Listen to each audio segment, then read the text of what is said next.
Hello everyone. PGT biology से related topic को हम लोगों ने पढ़ना स्टार्ट किया था, जिसमें हम लोग सेल देख रहे थे और सेल में भी हम लोग सेल के कंपोनेंट में सेल वॉल और प्लाज्मा मेम्ब्रेन देख लिए थे। आज हम लोग देखने वाले हैं साइटोप्लाज्म के बारे में कि साइटोप्लाज्म क्या होता है। साइटोप्लाज्म टर्म को सबसे पहले स्ट्रासबर्गर ने दिया था। एक साइंटिस्ट थे स्ट्रासबर्गर, जिन्होंने सबसे पहले साइटोप्लाज्म टर्म को दिया था। सेल के अंदर लिक्विड सब्सटेंस को साइटोसोल कहते हैं तथा साइटोसोल में पाए जाने वाले विभिन्न कंटेंट को सेल ऑर्गेनेल्स कहते हैं। जैसे आप यहाँ पे सेल का स्ट्रक्चर देख पा रहे होंगे, इसमें ये जो लिक्विड भरा हुआ है सेल के अंदर, ये सेल के अंदर जो लिक्विड है, एक्वस सब्सटेंस है, वाटर वाला पार्ट है, उसको हम लोग साइटोसोल कहते हैं। और साइटोसोल में जो छोटे-छोटे इस तरीके से अलग-अलग ऑर्गेनेल्स हैं, इनको हम लोग सेल ऑर्गेनेल्स कहते हैं। और इन साइटोसोल प्लस सेल ऑर्गेनेल्स को हम लोग साइटोप्लाज्म कहते हैं। यानी कि ये जो लिक्विड सब्सटेंस है, इनको और ये सेल ऑर्गेनेल्स जो हैं इनको, इन सब को मिलाकर सेल के अंदर, सेल मेम्ब्रेन के अंदर जो भी चीज़ें पाई जा रही है, उनको हम लोग बोलते हैं साइटोप्लाज्म। तो साइटोप्लाज्म किसे कहते हैं, आप लोगों को समझ में आया होगा। साइटोसोल और सेल ऑर्गेनेल्स दोनों को मिलाकर साइटोप्लाज्म कहते हैं। सेल के अंदर के जितने भी पार्ट्स हैं, उनको हम लोग साइटोप्लाज्म कहते हैं, जो साइटोसोल यानी कि लिक्विड सब्सटेंस और सेल ऑर्गेनेल्स से मिलकर बना होता है। साइटोप्लाज्म सेल मेम्ब्रेन से घिरा रहता है। जैसे अभी हमने देखा, सेल मेम्ब्रेन जो होता है वह साइटोप्लाज्म को घेरे रहता है। साइटोप्लाज्म का एटमॉस्फेयर रिडक्शनल होता है। ये जो साइटोप्लाज्म है, इसका एटमॉस्फेयर जो होता है वो रिडक्शनल होता है। ट्रांसलेशन का प्रोसेस भी साइटोप्लाज्म में होता है। ट्रांसलेशन किसे कहते हैं? एमआरएनए से प्रोटीन बनना। ये प्रोसेस भी इसी साइटोप्लाज्म में संपन्न होता है। क्योंकि साइटोप्लाज्म में ढेर सारे राइबोसोम होते हैं। राइबोसोम आएंगे और एमआरएनए के दोनों ओर इस तरीके से लग जाते हैं और इसको प्रोटीन में कन्वर्ट करते हैं, इसका ट्रांसलेशन करते हैं। साइटोप्लाज्म में कई तरह के सेल ऑर्गेनेल्स पाए जाते हैं। हम जानते हैं साइटोप्लाज्म में अलग-अलग तरह के सेल ऑर्गेनेल्स, जैसे कि mitochondria, chloroplast, Golgi body, endoplasmic reticulum, ऐसे कई तरह के सेल ऑर्गेनेल्स पाए जाते हैं। नेक्स्ट देखते हैं सेल ऑर्गेनेल्स। अगर साइटोप्लाज्म में अलग-अलग तरह के सेल ऑर्गेनेल्स पाए जाते हैं, तो कौन-कौन से सेल ऑर्गेनेल्स हैं, जरा नाम देख लेते हैं इनका, या और ये सेल ऑर्गेनेल्स कैसे होते हैं, इनको हम लोग एक-एक करके आगे स्टडी करेंगे। पहले इनका नाम देख लेते हैं। प्रत्येक सेल ऑर्गेनेल्स की स्ट्रक्चर एंड फंक्शन डिफरेंट होती है। जितने भी सेल ऑर्गेनेल्स हैं, उनका स्ट्रक्चर और फंक्शन दोनों का दोनों डिफरेंट होता है। स्ट्रक्चर भी अलग-अलग होगा और इनका कार्य भी अलग-अलग होगा। मेटाबॉलिकली एक्टिव होते हैं। ये जो सेल ऑर्गेनेल्स होते हैं, ये मेटाबॉलिकली एक्टिव होते हैं, यानी कि मेटाबॉलिक फंक्शन परफॉर्म करते हैं, स्पेसिफिक फंक्शन परफॉर्म करते हैं। सभी सेल ऑर्गेनेल्स का अलग-अलग काम होता है, स्पेसिफिक काम होता है। एग्जाम्पल कौन-कौन से सेल ऑर्गेनेल्स हैं, देख लेते हैं। पहला है एंडोमेम्ब्रेन सिस्टम। एंडोमेम्ब्रेन सिस्टम के अंतर्गत 4 सेल ऑर्गेनेल्स आते हैं: endoplasmic reticulum, Golgi body, vacuoles और लाइसोसोम। इन चारों को हम लोग बोलते हैं एंडोमेम्ब्रेन सिस्टम। क्यों? क्योंकि ये चारों कोऑर्डिनेटेड तरीके से काम करते हैं, इसलिए इनको हम लोग एंडोमेम्ब्रेन सिस्टम कहते हैं। दूसरा है माइटोकॉन्ड्रिया, क्लोरोप्लास्ट, मिसोसोम या माइक्रोसोम, राइबोसोम, फिर है सेंट्रियोल, फिर है न्यूक्लियस।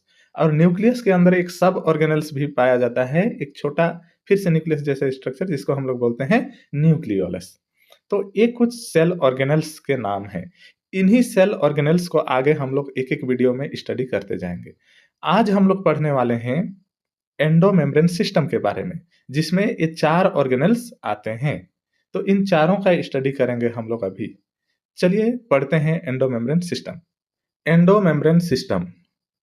एंडोमेम्ब्रेन सिस्टम, जैसे मैंने बताया, यहाँ पे Golgi body, lysosome, endoplasmic reticulum और वैक्यूल्स, ये चारों मिलकर काम करते हैं। इन चारों को ही हम लोग एंडोमेम्ब्रेन सिस्टम में रखते हैं।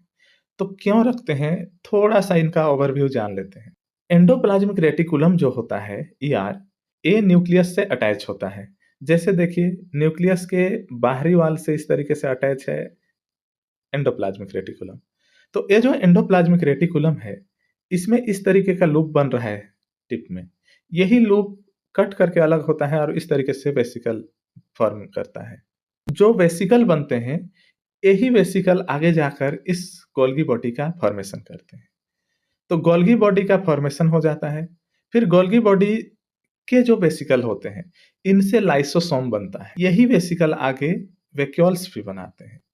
तो ये एक दूसरे से बनते हैं। साथ में यहाँ से ट्रांसपोर्ट का कार्य स्टार्ट होता है, कोई चीज़ पैकेजिंग होती है यहाँ से वेसिकल में, फिर गोल्गी बॉडी में जाके उनका रीअसेंबली या मॉडिफिकेशन या पैकेजिंग अच्छे से होता है।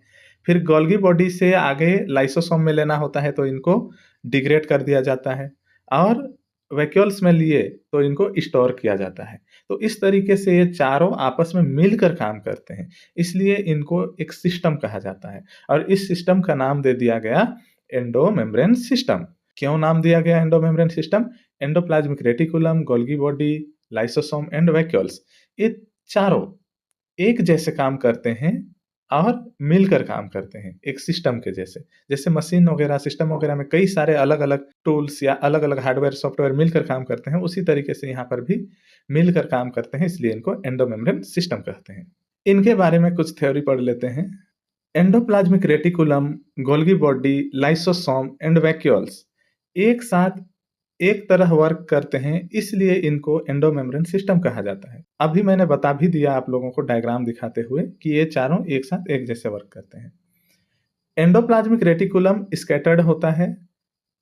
एंडोमेम्ब्रेन सिस्टम सिर्फ यूकैरियोट्स में पाया जाता है। एंडोमेम्ब्रेन सिस्टम जो होता है ये सिर्फ यूकैरियोट्स में पाया जाएगा, प्रोकैरियोट्स में नहीं देखने को मिलेगा। इनका फंक्शन क्या होता है? इनका कार्य ट्रांसपोर्ट एंड डिग्रेडेशन का होता है। मेन काम ट्रांसपोर्ट कराना और डिग्रेडेशन कराना होता है। ये सिंथेसिस का भी कार्य करते हैं। जैसे गोल्गी बॉडी, एंडोप्लाज्मिक रेटिकुलम में कुछ-कुछ चीज़ों का सिंथेसिस किया जाता है। नेक्स्ट है मॉडिफिकेशन एंड स्टोरेज का वर्क भी करते हैं। मॉडिफिकेशन और स्टोरेज दोनों काम किया जाता है। गोल्गी बॉडी में मॉडिफिकेशन होता है और स्टोरेज वैक्यूल्स में किया जाता है। डिग्रेडेशन का काम लाइसोसोम के पास होता है। तो ये चारों आपस में मिलकर काम करते हैं, इसलिए इनको एंडोमेम्ब्रेन सिस्टम कहा जाता है।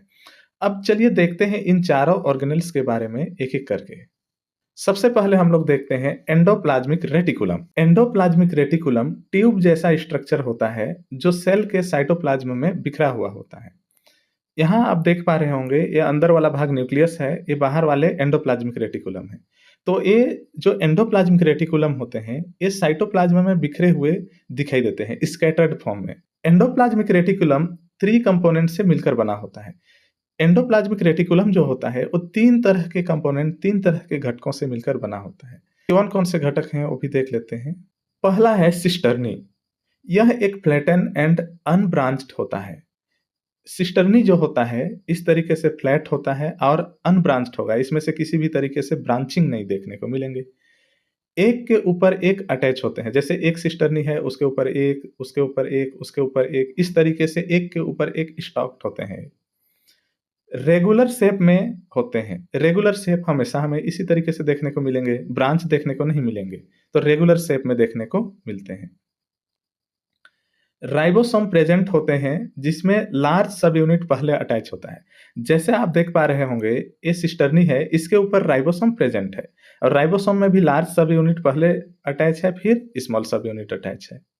सिस्टर्नी से राइबोसोम राइबोफोरिन के द्वारा अटैच होता है। ये जो सिस्टर्नी है इससे राइबोसोम जो जुड़ा है वो राइबोफोरिन प्रोटीन के द्वारा जुड़ा है। एक मॉडिफाइड प्रोटीन होता है राइबोफोरिन, जिसके थ्रू राइबोसोम सिस्टर्नी से अटैच होता है। ये है एंडोप्लाज्मिक रेटिकुलम का पहला कंपोनेंट। दूसरा कंपोनेंट क्या है? वेसिकल। ये जो वेसिकल होते हैं ये ओवल शेप्ड होते हैं और कभी-कभी राउंड शेप, ए को हटा लीजिएगा यहाँ से, राउंड शेप्ड भी होते हैं। वेसिकल का यूज ट्रांसपोर्टेशन में होता है। ये जो वेसिकल होते हैं वो इस तरीके से राउंड शेप या ओवल शेप होते हैं, इसके अंदर चीज़ों को भरकर ट्रांसपोर्ट करने के काम आते हैं। तीसरा कंपोनेंट है टिब्यूल्स। ये जो टिब्यूल्स होते हैं ये फ्लैटन एंड ब्रांच्ड होते हैं। जैसे सिस्टर्नी इस तरीके का होता है ना, उसी तरीके से ये भी फ्लैट होंगे, पर इनमें इस तरीके से ब्रांच भी देखने को मिलता है। तो जो टिब्यूल होंगे वो सिस्टर्नी जैसे ही होते हैं, पर ये ब्रांच होंगे। इर्रेगुलर पैटर्न होता है। इर्रेगुलर पैटर्न मतलब अगर ब्रांच हैं तो रेगुलर हो नहीं सकते, इर्रेगुलर पैटर्न होगा। ये फ्री या सिस्टर्नी से चिपके हुए होते हैं। जैसे सेल के अंदर पाए जा रहे हैं तो सिस्टर्नी है, तो सिस्टर्नी से या तो चिपके हुए होंगे या फ्री अलग से होंगे इस तरीके से। तो दोनों तरह से ये हो सकते हैं। चलिए मैं इनका डायग्राम दिखा देता हूँ आप लोगों को एक बार। ये रहा एंडोप्लाज्मिक रेटिकुलम का डायग्राम, जिसमें हम लोगों को देखने को मिल रहा है ये बाहर की ओर एंडोप्लाज्मिक रेटिकुलम। ये भी एंडोप्लाज्मिक रेटिकुलम है और ये गोल्गी कॉम्प्लेक्स है। तो ये जो अंदर इस तरीके से एंडोप्लाज्मिक रेटिकुलम दिखाई दे रहा है, जिसके ऊपर छोटे-छोटे डॉट-डॉट दिखाई दे रहे हैं, इनको हम लोग बोलते हैं रफ एंडोप्लाज्मिक रेटिकुलम। और ये जो दिखाई दे रहे हैं, जिसके ऊपर कोई डॉट नहीं है, इनको हम लोग बोलते हैं स्मूथ एंडोप्लाज्मिक रेटिकुलम। ऐसा क्यों होता है, हम लोग आगे पढ़ेंगे चलिए। एंडोप्लाज्मिक रेटिकुलम 2 टाइप्स के होते हैं। पहला टाइप्स है रफ एंडोप्लाज्मिक रेटिकुलम और दूसरा टाइप होता है स्मूथ एंडोप्लाज्मिक रेटिकुलम। तो 2 टाइप हुए, रफ और स्मूथ एंडोप्लाज्मिक रेटिकुलम। तो ये जो डायग्राम में आप देख पा रहे होंगे, जिन एंडोप्लाज्मिक रेटिकुलम के ऊपर छोटे-छोटे डॉट पाए जा रहे हैं, वो डॉट राइबोसोम हैं। मतलब एंडोप्लाज्मिक रेटिकुलम के ऊपर राइबोसोम लगे हुए हैं। अगर ऐसा राइबोसोम लगे होते हैं एंडोप्लाज्मिक रेटिकुलम के ऊपर, तो उसको हम लोग बोलते हैं रफ एंडोप्लाज्मिक रेटिकुलम। क्योंकि एंडोप्लाज्मिक रेटिकुलम के ऊपर राइबोसोम लगे होने के कारण ये खुरदुरा हो जाता है सतह, इसलिए रफ बोलते हैं।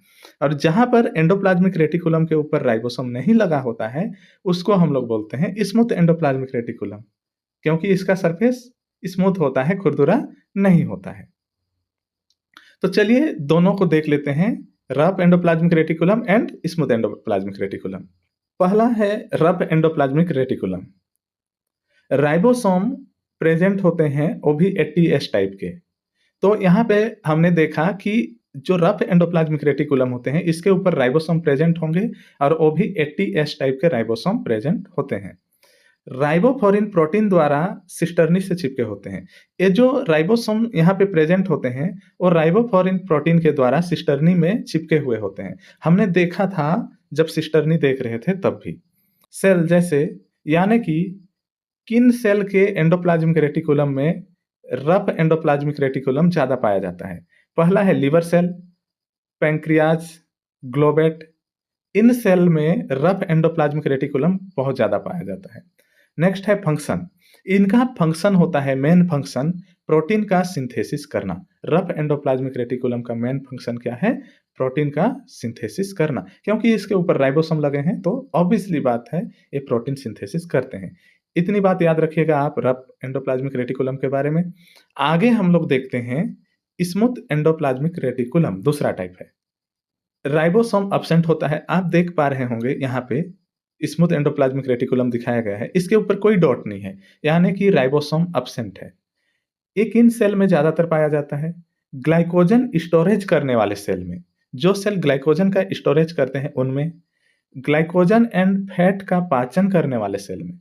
जो सेल ग्लाइकोजन का पाचन करते हैं और फैट का, लिपिड का पाचन करते हैं, उनमें देखने को मिलता है। मसल्स सेल में भी देखने को मिलेगा और एड्रिनल कॉर्टेक्स में भी हमें देखने को मिलता है ये ज़्यादातर। इनका फंक्शन क्या होता है? लिपिड बायोसिंथेसिस, लिपिड का सिंथेसिस करना इनका फंक्शन है। दूसरा काम है कैल्शियम का स्टोरेज करना। तो ये दोनों इनके काम हैं। याद रखिएगा स्मूथ एंडोप्लाज्मिक रेटिकुलम के फंक्शन क्या-क्या हैं? लिपिड बायोसिंथेसिस करना और कैल्शियम का स्टोरेज करना। हम लोग जल्दबाजी में क्या लगा देते हैं, जब पूछा जाता है स्मूथ एंडोप्लाज्मिक रेटिकुलम के फंक्शन, तो हम लोग प्रोटीन सिंथेसिस, वो रफ का होता है। तो याद रखिएगा।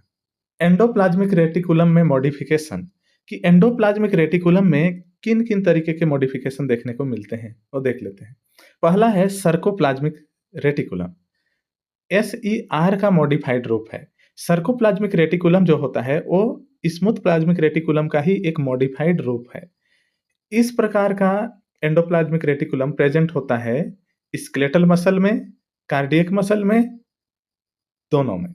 तो ये जो सर्कोप्लाज्मिक रेटिकुलम वाला मॉडिफिकेशन जो है, ये स्केलेटल मसल में और कार्डियक मसल्स में हमें ज़्यादातर देखने को मिलते हैं। इनका जो काम है, कैल्शियम को स्टोरेज करके रखता है। ये जो सर्कोप्लाज्मिक रेटिकुलम टाइप का मॉडिफिकेशन है, ये कैल्शियम को स्टोर करके रखने का काम करते हैं। क्योंकि कैल्शियम को स्टोर करके रखते हैं, जिसके कारण मसल्स के कंट्रैक्शन में कैल्शियम प्रोवाइड करते हैं। जब मसल्स में सिकुड़न होता है, कॉन्ट्रैक्शन होता है, तब उस दौरान ये कैल्शियम प्रोवाइड करते हैं इनको, क्योंकि कैल्शियम को ये स्टोर करके रखते हैं। नेक्स्ट है माइक्रोसोम, एक मॉडिफिकेशन है माइक्रोसोम टाइप का। एंडोप्लाज्मिक रेटिकुलम से जो वेसिकल बनते हैं उन्हें माइक्रोसोम कहते हैं। एंडोप्लाज्मिक रेटिकुलम में से जो वेसिकल छोटे-छोटे इस तरीके से बनेंगे, उनको हम लोग माइक्रोसोम कहते हैं। माइक्रोसोम में राइबोसोमल पार्टिकल प्रेजेंट होते हैं। ये जो माइक्रोसोम होते हैं ना, इसके ऊपर इस तरीके से छोटे-छोटे राइबोसोम भी लगे होते हैं। और राइबोसोम लगे होते हैं तो ये प्रोटीन सिंथेसिस भी कर सकता है। नेक्स्ट है न्यूक्लियर मेम्ब्रेन को बनाने का कार्य करता है। ये जो माइक्रोसोम है, ये न्यूक्लियर मेम्ब्रेन को बनाने का कार्य करता है। इसीलिए न्यूक्लियस के बाहरी मेम्ब्रेन में हमें राइबोसोम लगे हुए देखने को मिलते हैं। ये मेन काम है न्यूक्लियर मेम्ब्रेन को बनाने का कार्य करना। साथ में ये प्रोटीन सिंथेसिस में भी इन्वॉल्व होता है।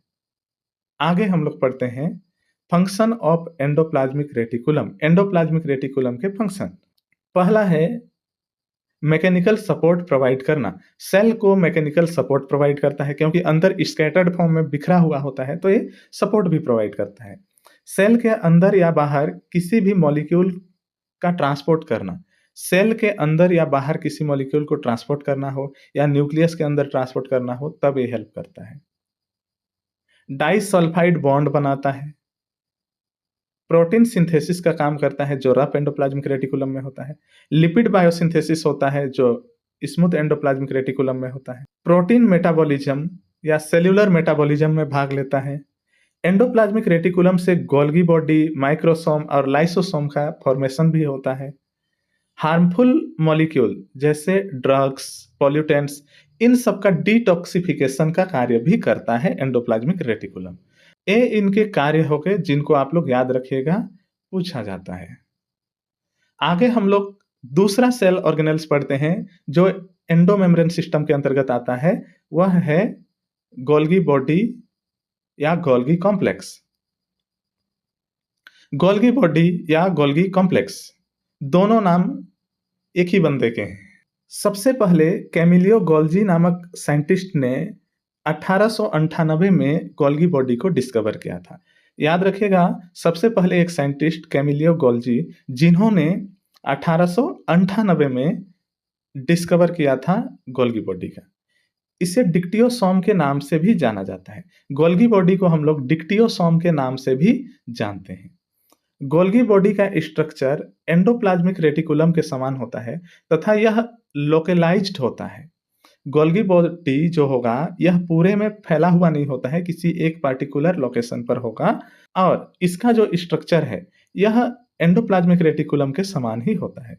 यह भी 3 कंपोनेंट से मिलकर बना होता है। कौन कौन से कंपोनेंट? सिस्टर्नी, ट्यूब्यूल्स और वेसिकल। और इन्हीं 3 कंपोनेंट से मिलकर एंडोप्लाज्मिक रेटिकुलम भी बना होता है। जो हम लोगों ने पीछे पढ़ा एंडोप्लाज्मिक रेटिकुलम में, आप वही जाकर देख लीजिएगा, सेम टू सेम होगा। यहाँ पर भी सिस्टर्नी सेम होगा, ट्यूब्यूल्स सेम होगा और वेसिकल सेम होगा। तो यहाँ पे मैं इनको अलग से नहीं बताऊंगा। Function of Golgi complex. Golgi complex का फंक्शन, कार्य, ग्लाइकोप्रोटीन एंड ग्लाइकोलिपिड का फॉर्मेशन होता है। गोल्गी बॉडी द्वारा ग्लाइकोलिपिड एंड ग्लाइकोप्रोटीन का फॉर्मेशन होता है। हमने सेल मेम्ब्रेन में देखा था, जब सेल मेम्ब्रेन पढ़ रहे थे तब, कि इस तरीके से जो लिपिड बाइलेयर होता है, इसमें बीच-बीच में इस तरीके से प्रोटीन मॉलिक्यूल लगे होते हैं और सेल मेम्ब्रेन जो होता है वो इस तरीके से पोलर हेड और नॉन पोलर टेल से मिलकर बना होता है। इनके ऊपर हमने देखा था इस तरीके से कुछ स्ट्रक्चर लगा होता है, प्रोटीन के ऊपर भी और लिपिड के ऊपर भी इस तरीके का। इनको हम लोग बोलते हैं, अगर प्रोटीन के ऊपर लगा हो तो ग्लाइकोप्रोटीन, लिपिड के ऊपर लगा हो तो ग्लाइकोलिपिड।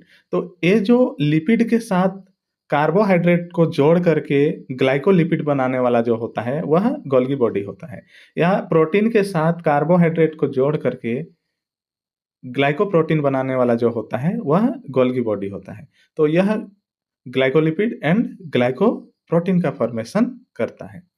नेक्स्ट है ट्रांसपोर्ट ऑफ मैक्रोमोलिक्यूल्स। जो मैक्रोमोलिक्यूल्स होते हैं उनको ट्रांसपोर्ट कराने का काम करता है, क्योंकि ये जो गोल्गी बॉडी है ये इस तरीके से वेसिकल में मैक्रोमोलिक्यूल्स को पैक कर देता है और ट्रांसपोर्ट करा देता है। नेक्स्ट है सेल के लिए पॉलीसेकेराइड का निर्माण करता है। सेल के लिए जो पॉलीसेकेराइड होते हैं जैसे कि सेल्यूलोज, इन सब का निर्माण गोल्गी बॉडी में ही होता है। प्लांट सेल में सेल डिवीजन के समय सेल प्लेट का फॉर्मेशन करता है। गोल्गी बॉडी जो होता है प्लांट सेल में, जब सेल डिवीजन हो रहा होगा तो दो सेल बढ़ते हैं, उससे पहले इस तरीके से सेल प्लेट का फॉर्मेशन होता है। तो इस सेल प्लेट के फॉर्मेशन में भी गोल्गी बॉडी इंपॉर्टेंट होता है। एक्रोसोम जो स्पर्म में होता है और मॉडिफाइड गोल्गी ही होता है। एक एक्रोसोम नामक कंपोनेंट पाया जाता है स्पर्म में, जो मॉडिफाइड गोल्गी ही होता है। कार्बोहाइड्रेट को प्रोटीन से जोड़ना ग्लाइकोसाइलेशन कहलाता है। कार्बोहाइड्रेट को प्रोटीन से जोड़ने पर क्या बनता है? ग्लाइकोप्रोटीन। और ये जोड़ने का जो प्रोसेस है वो ग्लाइकोसाइलेशन कहलाता है। और यही नहीं कि कार्बोहाइड्रेट को प्रोटीन से जोड़ना ही ग्लाइकोसाइलेशन कहलाएगा, बल्कि कार्बोहाइड्रेट को लिपिड से जोड़ना भी ग्लाइकोसाइलेशन ही कहलाता है। आई होप इतना आप लोगों को समझ आया होगा। आगे देखते हैं लाइसोसोम। एंडोमेम्ब्रेन सिस्टम के अंतर्गत एक तीसरा सेल ऑर्गेनेल्स है लाइसोसोम।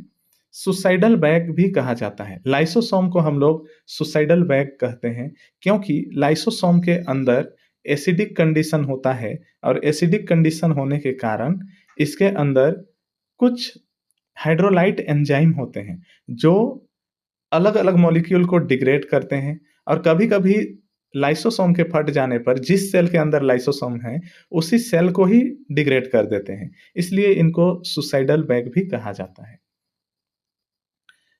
दूसरा है गोल्गी बॉडी टूटने वाले वेसिकल से लाइसोसोम बनता है। गोल्गी बॉडी से जो टूटने वाले वेसिकल होते हैं उनसे ही लाइसोसोम बनता है। गोल्गी बॉडी होता है, गोल्गी बॉडी से जो वेसिकल बनते हैं वही वेसिकल आगे जाकर लाइसोसोम बनाता है। लाइसोसोम में एसिडिक कंडीशन बनने से हाइड्रोलाइटिक एंजाइम का फॉर्मेशन होता है। ये लाइसोसोम है और लाइसोसोम में यहाँ पे H+ एटीपेज पाया जाता है। H+ एटीपेज, प्रोटॉन एटीपेज पाया जाता है, जिसके थ्रू अंदर प्रोटॉन को पंप कर दिया जाता है।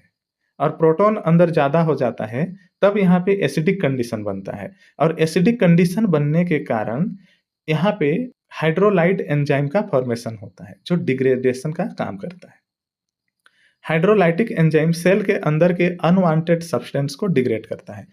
जैसे अभी हमने देखा कि हाइड्रोलाइटिक एंजाइम बनता है और ये डिग्रेडेशन का काम करता है, तो ये एंजाइम सेल के अंदर जितने भी अनवांटेड सब्सटेंस होते हैं उनको डिग्रेड करता है। और लाइसोसोम के फट जाने पर, जैसे सेल थोड़ा डैमेज हो गया है या सेल काम का नहीं है, तो लाइसोसोम फट जाता है और सेल ही डिग्रेड कर दिया जाता है, इसलिए इसको सुसाइडल बैग भी कहते हैं। हाइड्रोलाइट एंजाइम 5 pH पर एक्टिव होता है। हाइड्रोलाइट एंजाइम के लिए बहुत कम pH की आवश्यकता होती है, एसिडिक कंडीशन की आवश्यकता होती है। तो लाइसोसोम के अंदर एसिडिक कंडीशन बनता है क्योंकि यहाँ पे H+ एटीपेज पाया जाता है, जिससे प्रोटॉन पंप होता है, अंदर आता है प्रोटॉन, जिसके कारण एसिडिक कंडीशन बनता है। और एसिडिक कंडीशन बनता है तो pH 5 तक आता है, तब हाइड्रोलाइट एंजाइम यहाँ पे बन जाते हैं और एक्टिव होते हैं। हाइड्रोलाइट एंजाइम कहीं भी प्रेजेंट हो तो वहां एक्टिव नहीं हो सकते क्योंकि pH इनको 5 pH चाहिए। नेक्स्ट है हाइड्रोलाइटिक एंजाइम एनिमल सेल में सभी सेल में होता है। एनिमल के सभी सेल में होता है RBCS को छोड़कर। हाइड्रोलाइटिक जो एंजाइम है यह एनिमल के सभी सेल में प्रेजेंट होता है, सिर्फ RBCS को छोड़ करके। आगे हम लोग देखते हैं लाइसोसोम का स्ट्रक्चर। ये जो है ये लाइसोसोम का स्ट्रक्चर है, कुछ इस तरीके के वेसिकल नुमा होता है, जिसमें बाहर मेम्ब्रेन होता है, अंदर में एंजाइम्स भरे होते हैं।